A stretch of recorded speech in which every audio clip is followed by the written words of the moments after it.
விருந்தா துளசியின் மற்றொரு பெயர். இந்த மந்திரத்தை தினமும் 108 முறை ஜபித்து வந்தால் விருந்தா தேவியின் அருளால் அதிர்ஷ்டம் தேடி வரும், செல்வ வளம் பெருகும்.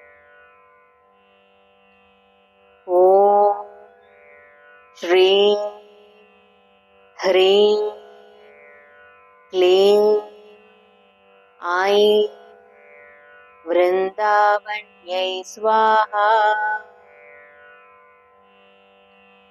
ஓம் ஸ்ரீம் ஹ்ரீம் க்ளீம் ஐம் விருந்தாவன்யை ஸ்வாஹா.